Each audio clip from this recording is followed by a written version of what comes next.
안녕하세요. 저는 아이 하나 키우고 있는 30대 초반 주부입니다. 요새 남편이 자꾸 이혼을 해달라고 해서 이렇게 고민 사연을 올리게 되었어요. 제 사연 들어봐 주시고 제가 어찌 처신해야 하는지 조언 좀 부탁드립니다. 저는 20대의 꽃다운 나이에 지금의 남편을 만나게 되었어요. 저와 남편은 둘 다 디자인 회사에서 일을 하고 있었는데 그 당시 남편의 끈질긴 구애 끝에 2년 정도 연애를 하고 결혼을 하게 되었습니다. 한창 일하던 시절에는 외모도 열심히 가꾸고 헬스를 다니면서 몸매 관리를 꾸준히 했어서 그런지 몸매 좋다는 말을 많이 들었어요. 주변에서는 저더러 건강하게 예쁜 스타일이라고 하더라고요. 제 입으로 이런 말 하기는 민망하지만 제가 가슴이 크고 하체가 튼실한 편이라 몸매 관리만 잘해도 확실하게 S라인이 나오는 복받은 몸매예요. 이런 몸매 덕분인지 결혼 전에 남자들에게 인기도 많았고 대시도 많이 받았어요. 제 남편도 그 중에 한 사람이었죠. 그 당시 제 남편은 일할 때는 일처리 똑부러지게 하고 디자인 감각도 좋아서 직원들 사이에서도 인기가 많았어요. 그런데 저만 보면 얼굴이 발개지고 말도 잘못 걸더라고요. 30이 넘은 남자의 그런 모습이 순수하고 귀엽게 느껴져서 그에게 호감을 갖게 되었죠. 주변 동료들은 제 남편이 제게 마음이 있는 것 같다고 얘기할 정도로 저를 좋아하는 티가 많이 나는 사람이었어요. 하지만 정작 저에게 본인 마음을 표현하는 데는 1년 넘게 걸릴 만큼 쑥맥인 사람이었죠. 오히려 이 여자 저 여자 좋다고 달려드는 남자들보다는 조심성 있고 신중한 모습의 남편이 더 좋게 보였습니다. 이러는 모습을 볼 때면 믿음직스럽기도 했고요. 그래서 결혼을 결심하고 지금의 남편과 결혼을 하게 되었죠. 저와 남편은 둘 다 맞벌이로 회사에 다녔고 주중 저녁이나 주말에는 둘만의 오붓한 시간을 보내며 신혼을 만끽했어요. 처음 결혼 생활은 남들과 크게 다르지 않았어요. 다만 남편의 성욕이 좀 강한 게 흠이라면 흠이었어요. 하루가 멀다 하고 저와의 잠자리를 요구했고 주말엔 하루에 2번이나 절 건드린 적도 많았죠. 이렇다 보니 임신을 1, 2년 정도 좀 미뤄두려던 제 계획과는 달리 아이가 빨리 들어서게 되었어요. 저는 지금 일에 집중하고 아이는 천천히 갖고 싶었는데 말이에요. 결혼한 지 5개월 만에 제가 임신을 하게 되면서 임신 3개월 차에 직장을 그만두게 되었습니다. 사실 계속 일할 수 있을 때까지 일하고 싶었는데 입덧이 너무 심하게 와서 어쩔 수 없이 그만두게 된 거였어요. 매일이 배를 타고 다니는 느낌이었고 길 가다가 음식점에서 나는 음식 냄새만 맡아도 도로가 화단에 가서 토를 할 정도였거든요. 제가 입덧도 심하고 예민해지니 남편과의 잠자리는 당연히 상상할 수도 없었어요. 남편에게 아이 낳을 때까지 잘 참아달라고 부탁하니 알겠다고 하더라고요. 대신 남편은 제게 아이 낳고 나서도 지금 몸매 잘 관리해달라며 지금의 제 몸이 너무 좋다고 얘기를 했죠. 저도 임신 후에 살이 찌고 몸매 망가지는 게 싫어서 나름 관리를 했어요. 임신했다는 이유로 닥치는 대로 많이 먹지 않았어요. 그래서 임신 막달쯤에도 원래 몸무게에서 7kg 정도밖에 늘어나지 않았죠. 뒷모습은 날씬한데 앞에서 보면 배만 불뚝 나온 임산부였어요. 제가 남편과 잠자리를 못해서인지 아니면 아이가 생겨서인지 몰라도 남편은 매일 밤 늦게 들어왔어요. 본인 말로는 아이 나오기 전에 한 푼이라도 더 벌겠다며 거의 매일을 야근을 하며 지냈죠. 아무래도 디자인 회사 계열이 다른 직업 대비 돈을 그다지 많이 벌지는 못하는지라 남편의 마음도 이해가 되었습니다. 저도 아이를 낳고 나면 친정에 아이를 맡기고 회사에 나가 일해야겠다고 마음먹고 있었어요. 젊었을 때 고생하더라도 노후에 편하게 사는 게 제 인생 목표였거든요. 저는 10달간 무사히 아이를 품고 12월 말일에 아이를 낳게 되었어요. 친정 엄마는 제왕절개로 낳아야 여자가 덜 힘들다고 날짜 잡아서 낳으라고 했습니다. 친정 엄마가 첫째인 오빠는 자연분만으로 낳고 둘째인 저는 제왕절개로 낳으셨는데 자연분만할 때 고생을 너무 많이 하셔서 저에게 늘 제왕절개로 낳으라고 하셨거든요. 그래서 저도 제왕절개로 낳아야겠다고 생각하고 남편에게 날짜 잡아서 낳겠다고 했어요. 그랬더니 처음엔 별말 없던 남편이 이틀 후에 제게 와서는 산모가 건강한데 왜 제왕절개로 낳느냐고 무조건 자연분만으로 낳으라고 고집을 부리더라고요. 남편이 하도 완강히 나와서 결국 자연분만으로 출산하게 되었어요. 그런데 나중에 알고 보니 시어머니가 뒤에서 남편을 조종한 거였습니다. 시어머니가 남편에게 똑똑한 자식 낳고 싶으면 자연분만으로 낳으라고 하라고 했다더군요. 자연분만을 해야 애 머리도 똑똑해지고 출산 후에 산모 회복도 빠르다면서 자연분만하면 병원비도 덜 든다고 남편을 시켜 저를 자연분만하라고 시킨 거였어요. 뭐 아무튼 아이는 건강하게 태어났고 저도 난사는 아니어서 크게 불만은 없었네요. 그런데 아이가 태어나면서부터 제 인생이 참 많이 달라지게 되었어요. 남편은 일이 더 바빠졌고 저는 육아를 하느라 정신없는 하루하루를 보내게 되었죠. 남편은 밤늦게 집에 들어와 자기 바빴고 아침 일찍 일어나자마자 회사에 나가는 생활을 하다 보니 부부관계도 당연히 소홀해지게 되었어요. 아니, 소홀이라고 말하기 못할 정도로 출산 후 시간이 지나도 한 번도 저를 건들지 않았습니다. 출산 후 6개월간은 저도 아무 생각 없이 살았는데 몸도 회복되고 아이도 통잠을 자는 시기가 오면서 다시 부부관계를 하려고 했지만 제가 남편 몸을 만지면 남편은 제 손을 탁 치며 피곤하다고 잠자러 들어가 버리곤 했어요. 저는 너무 마음의 상처를 받아서 그날 이후로는 저도 남편에게 먼저 하자고 하지 않았어요. 그날 이후 2달 정도 시간이 지났을 무렵 남편이 술에 취해 들어온 날 밤 저와 잠자리를 하게 되었어요. 그런데 남편은 잠자리 도중 저에게 너무도 충격적인 말을 했습니다. 아무것도 안 느껴져서 더 못하겠다는 말을 하고는 그대로 멈추고 자버리더군요. 여자로서 너무 비참해서 쥐구멍에라도 숨고 싶은 심정이었어요. 다음날 아침밥을 먹던 남편은 제게 한 번 더 충격적인 말을 했습니다. 당신 케겔 운동 열심히 해야겠어. 남편의 한마디에 심장이 덜컥 내려앉으면서 창피한 마음이 들었고 저는 당장 생각나는 대로 내뱉었어요. 당신이 자연분만 하라고 해서 그런 거잖아. 라고 한마디 하고는 뒤돌아 숨죽여 눈물만 흘렸네요. 남편은 제가 우는지도 모르고 그대로 출근했습니다. 그날 이후 남편은 저에게 점점 냉랭해지기 시작했어요. 자존심의 상처도 많이 받고 자연분만 하라고 부추긴 남편이 원망스럽다가 결국엔 남편 말을 들은 제 자신을 탓하게 되더라고요. 자존감이 낮아지다 보니 나는 그저 엄마라는 존재로만 살아야겠구나 생각하며 여자로서의 제 삶은 그냥 포기해버렸어요. 그러다 보니 자연스레 산후 우울증이 오더라고요. 전 스트레스를 먹는 걸로 풀었고 무려 1년 만에 30kg나 살이 찌고 말았어요. 168cm에 48kg이었던 제가 출산 후 52kg이었는데 거기에 30kg가 더 불어서 82kg이 된 거였죠. 날씬할 때는 글래머스한 몸이지 살이 붙으니 그저 떡대 좋은 여자가 되고 말았네요. 집에서 애만 보니 거울도 안 보게 되고 점점 스스로를 꾸밀 줄도 모르게 되었어요. 아래는 헐겁고 몸매는 산적처럼 변하니 남편은 저를 짐승 보듯 했어요. 마트에 같이 가자고 해도 창피해서 같이 못 가겠다고 대놓고 거절하고 제 몸이 남편 몸에 닿기라도 하면 오버해서 소스라치는 제스처를 취하곤 했습니다. 아무리 제가 여자로서 매력 없고 싫다지만 2년 가까이 저와 잠자리를 하지 않은 남편을 보면서 혹시나 다른 데서 풀고 있는 건 아닌가 하는 생각이 들었어요. 임신 전까지만 해도 매일 부부 관계를 할 만큼 성욕이 많은 사람이었으니까요. 그런 사람이 2년 가까이 부부 관계를 하지 않은 건 분명 다른 곳에서 해결을 하고 있다 라고 밖에는 생각할 수가 없었죠. 하지만 집에만 있는 제가 그걸 확인할 방법은 없었습니다. 남편이 야근하는 날이 많아져도 새벽에 들어와도 외박을 해도 그저 남편을 믿을 수밖에 없었어요. 그렇게 비참한 아내로서의 삶을 살던 어느 날 남편이 바람을 피운다는 직장 동료의 연락을 받게 되었어요. 남편과 같은 회사를 다녔던지라 그 회사에 저랑 친했던 직장 동료들이 있었는데 남편의 외도 사실을 알고는 제게 알려주게 된 거였죠. 장문의 메시지와 함께 도착한 건 남편이 젊은 여자와 함께 모텔에 팔짱 끼고 들어가는 사진과 동영상이었어요. 저는 사진과 동영상을 보는 순간 머리카락이 곤두서는 기분이었습니다. 저는 부들부들 떨며 직장 동료에게 전화를 걸어 사실관계를 확인하고 또 확인하게 되었어요. 남편과 바람난 여자는 같은 회사에 들어온 신입사원이었고 남편과 함께 프로젝트를 맡아서 하다 보니 바람이 났는데 직장 동료의 말을 빌리자면 신입사원이 대놓고 남편을 꼬셨다네요. 남편이 회사에서는 나름 일을 잘하는 편이어서 승진도 입사 동기들보다 빠르게 해서 과장직을 일찍 달았거든요.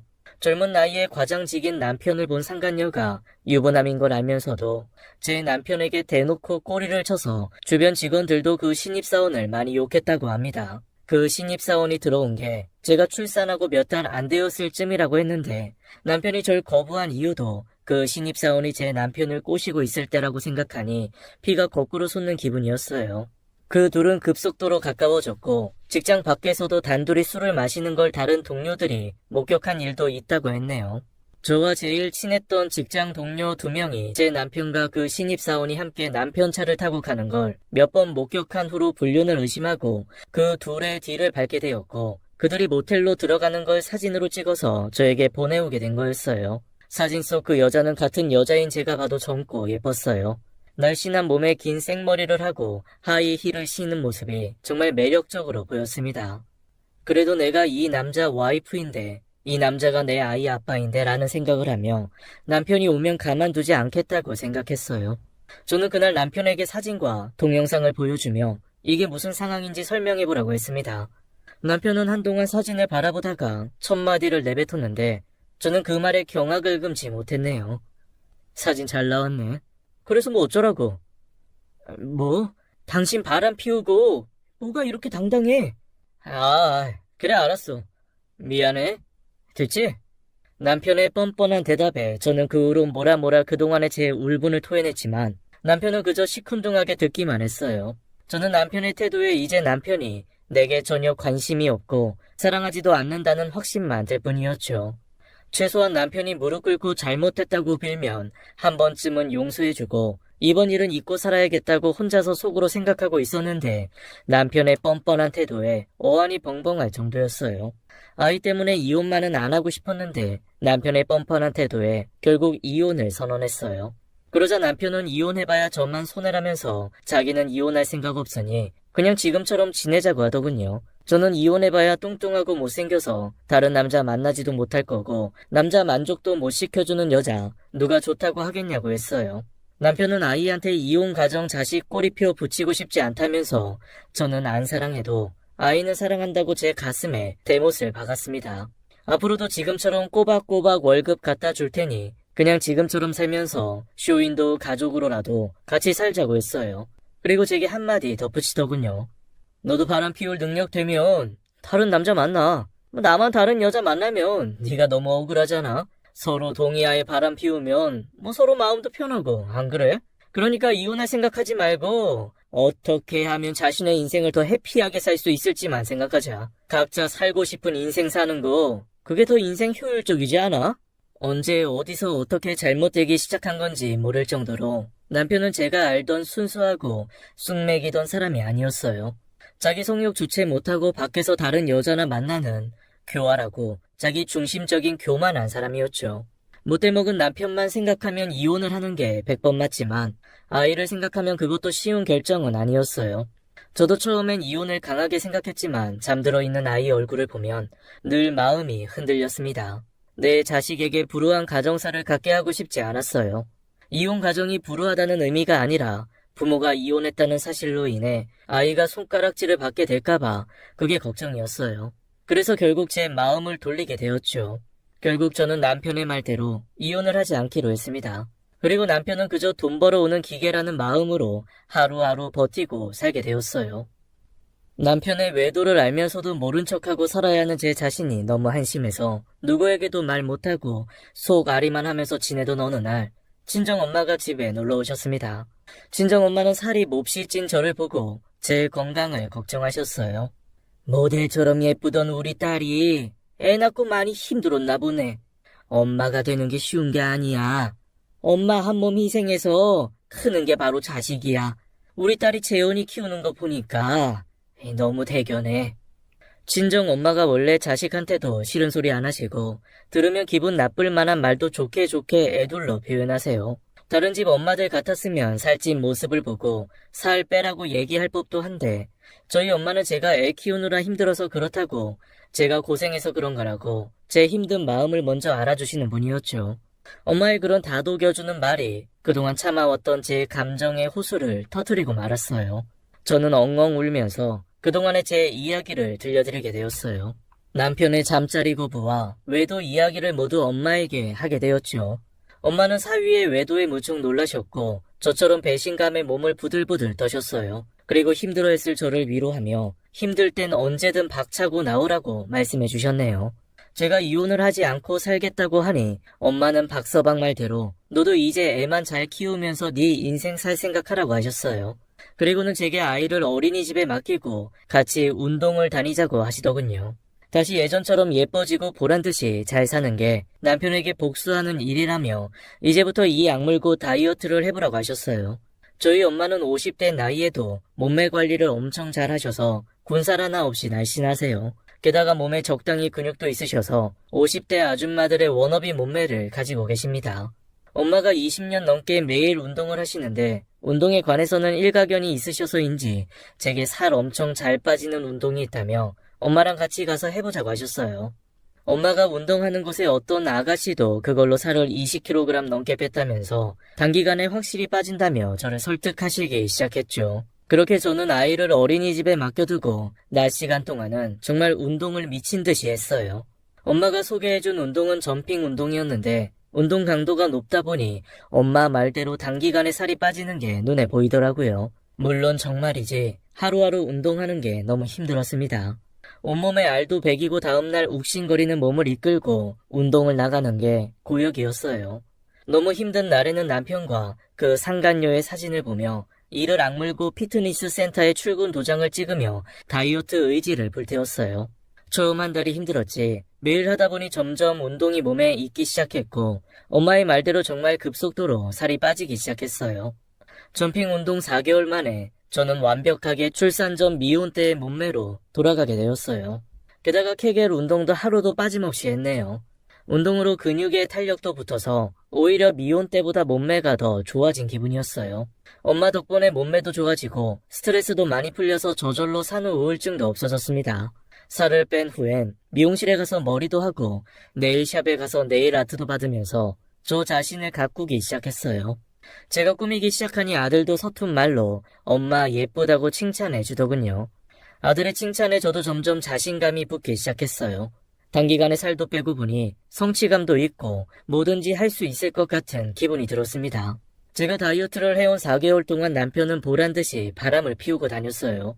주말마다 외박은 물론이고 집에서도 상간녀와 전화통화를 하며 사랑을 속삭이곤 했죠. 제가 외도 사실을 알게 된 이후로는 남편은 아침 식사도 안 하고 일찍 나가서 상간녀와 함께 아침을 먹고 출근했고 퇴근 후에는 상간녀와 저녁도 먹고 들어오느라 집에 와서 밥 먹는 일이 거의 없었습니다.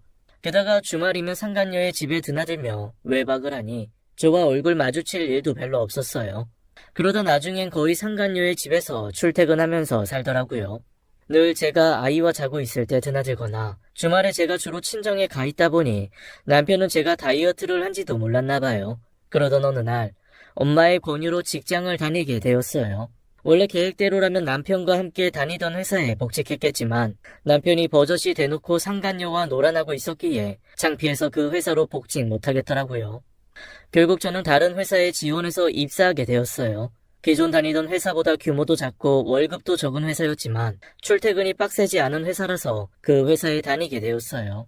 아무래도 애 키우는 엄마다 보니 출퇴근 시간을 고려하지 않을 수 없었습니다. 친정 엄마께서 아이 등하원 시켜주시고 제가 퇴근할 때까지 돌봐준다고 하셔서 마음 편히 일을 할 수 있었어요. 그렇게 저는 다시 사회생활을 시작하게 되었네요. 제가 첫 출근하는 날이 되어서야 남편이 제게 어디 가냐고 묻더군요. 출근한다고 대답하니 살은 언제 이렇게 많이 뺐냐고 놀라더라고요. 저는 남편의 말을 무시하고 그냥 제 갈 길 갔습니다. 이날은 출산 후 남편이 제게 처음으로 관심을 가져준 날이었네요. 저는 남편 말대로 제 인생을 오직 아이와 저만을 위해 살겠다고 다짐을 했고 마음의 준비를 완벽히 한 채 출근을 하게 되었어요. 디자인 회사는 5명의 소수 직원으로 이루어진 가족 같은 분위기 회사였어요.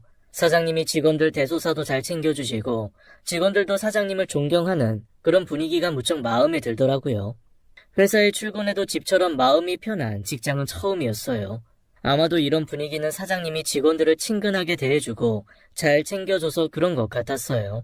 사장님은 42살의 돌싱이었는데 직원들의 말에 의하면 4년 전에 사장님 와이프가 사고로 하늘나라로 가시고 혼자가 되었다고 하더군요. 마음이 변해서 이별한 게 아니라 사별한 거라는 말을 들으니 마음이 짠했습니다. 그래서 사장님께 더 살갑게 대해곤 했어요. 혼자 사는 남자라 밥도 혼자 잘 못 챙겨 먹고 살겠다 싶어서 집에서 반찬 만들면 챙겨서 회사에 가져다 드리곤 했죠. 그런 제 호의 덕분인지 사장님은 직장 맘인 제 사정을 잘 이해해 주셨죠. 입사 후 6개월 동안 아이가 아프거나 하면 집에 일찍 들어가 보라며 저를 많이 배려해 주시곤 했어요. 그 대신 저도 일할 땐 제 일처럼 정말 열심히 하려고 더 노력했던 것 같아요. 그러던 어느 날 밀린 업무 처리 때문에 혼자서 야근을 하고 퇴근을 하는데 사장님이 혼자서 회사 근처 주점에서 술을 마시는 걸 보게 되었어요. 그 모습이 너무 쓸쓸해 보여서 저도 모르게 사장님이 앉은 테이블 앞 의자에 앉게 되었네요. 혼자서 따라 마시려는 술병을 뺏어서는 제가 따라 드렸어요. 사장님도 당황하시더니 이내 웃으며 앉아서 한잔하고 가라고 하셨죠.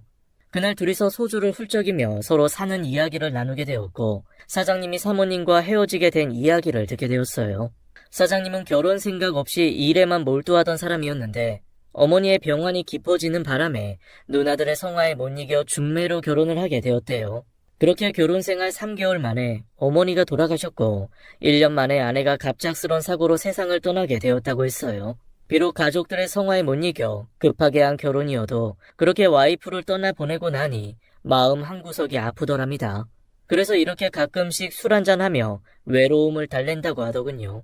사장님의 애잔한 스토리에 저도 제 이야기를 들려주게 되었어요. 남편이 어떤 사람인지, 제가 어떤 취급을 받다가 회사에 일을 하러 나오게 된 것인지 주책스럽게도 주절주절 술술 이야기하게 되더라고요. 제 이야기를 들은 사장님은 무척 놀라시며 이렇게 멋진 여자를 마다하는 남자도 있다며 남편이 제 복을 발로 걷어찬 거라고 제 편에 서서 얘기해 주셨어요. 그 한마디가 제게는 정말 큰 위로가 되었습니다. 그렇게 4시간 정도를 마주 앉아 얘기를 나누다 보니 서로에 대해 더 잘 알게 되었고 사장님과 저는 무어라 말할 수 없는 감정이 생기게 되었어요. 사랑이란 감정이라기보단 안쓰러움과 애틋함이랄까요. 사장님은 그날 술자리가 즐거웠는지 그날 이후 저에게 술 친구 해줄 수 있냐고 종종 문자로 보내오곤 했어요. 사장님의 문자가 올 때마다 전 사장님과 퇴근 후에 만나게 되었습니다. 평균적으로 일주일에 한 번씩 다른 직원들 모르게 사장님과 둘이서만 술을 마신 것 같아요. 술자리 횟수가 늘어갈수록 사장님과는 점점 술 친구 이상의 감정이 생겼고 제 마음과 다르지 않게 사장님도 점점 저를 보는 눈빛이 달라졌어요. 그러던 어느 날도 여느 날과 다르지 않게 새로 생긴 술집에 가보자며 퇴근 후에 만나기로 했습니다. 사장님은 평소보다 오시며 머리에 신경을 많이 쓰고 왔는데 저를 데리고 도착한 곳은 호텔 안에 있는 바였어요. 저는 사장님과 와인을 마시며 평소와는 조금 다른 분위기의 술자리를 갖게 되었습니다. 조금 긴장한 듯해 보이던 사장님은 저에게 줄 게 있다며 상자를 하나 내밀었어요. 그 상자 안에는 백색의 금목걸이가 들어있었습니다. 금목걸이에는 작은 큐빅 하나리 박혀 있었죠. 알고 보니 사장님이 건넨 건 다이아 목걸이였고 제게 정식으로 사귀고 싶다면서 고백을 하셨어요. 사장님의 고백을 받는데 여자로서 인정받는 것 같고 그동안 남편에게 여자 취급도 못 받았던 서름이 생각나 눈물이 나왔습니다. 사장님의 고백으로 모든 서름을 보상받는 기분이었어요. 그날부터 저는 사장님의 연인이 되었네요. 사장님과 사귀고 나서 처음으로 외박이라는 걸 하게 되었어요. 주말에 아이를 친정 엄마에게 맡겨두고 저는 사장님과 1박 2일로 여행을 가게 되었어요. 엄마는 제가 사장님을 만나는 걸 적극 응원해 주셨어요. 어차피 나 싫다고 다른 여자 찾아간 남자 붙잡고 살지 말고 더 좋은 남자 있으면 만나다가 지금 남편과 이혼하고 새 남자와 재혼하라고 하셨죠. 남편이 바람 피우고 걸린 적에 제게 맞바람 피우라고 했으니 저도 마음 편하게 외박도 하고 연애를 하게 되었어요. 사장님과 바닷가에 가서 콧바람도 쐬고 술도 한잔하며 제 인생을 마음껏 즐겼습니다. 사장님과 만나면서 하루하루가 즐거워졌어요. 저도 모르게 집에서 콧노래가 나오곤 했네요. 그런 제가 이상했는지 남편이 한 번씩 쳐다보곤 했는데 저는 남편에게 눈길도 주지 않았어요. 그러다 제가 2번째 외박하던 주말에 남편이 집에 들어왔는지 저와 아이를 찾는 전화가 걸려왔습니다. 저는 남편에게 아이는 친정에 있고 나는 지금 남자친구 만나고 있다고 이야기를 했어요. 그제서야 제가 바람 피우는 걸 알게 된 남편은 전화기 너머로 한동안 말이 없더니 낮은 어조로 집으로 들어오라고 한마디 하더군요. 저는 지금 남자친구와 여행 와서 그건 안 되겠다고 말하고 앞으로 남자친구 만나고 있을 땐 전화하지 말라고 하고는 전화를 끊어버렸어요. 그때부터 남편은 평소에 제게 전화하지도 않던 사람이 수십 통의 전화를 해대기 시작했고 저는 남편의 당황스러운 행동에 전화기 전원을 꺼놓게 되었어요. 집으로 돌아가자마자 남편은 제 핸드폰을 뺏어서는 제 사진첩을 뒤지기 시작했고, 제가 만나는 사장님을 보고는 분노를 주체하지 못하더군요.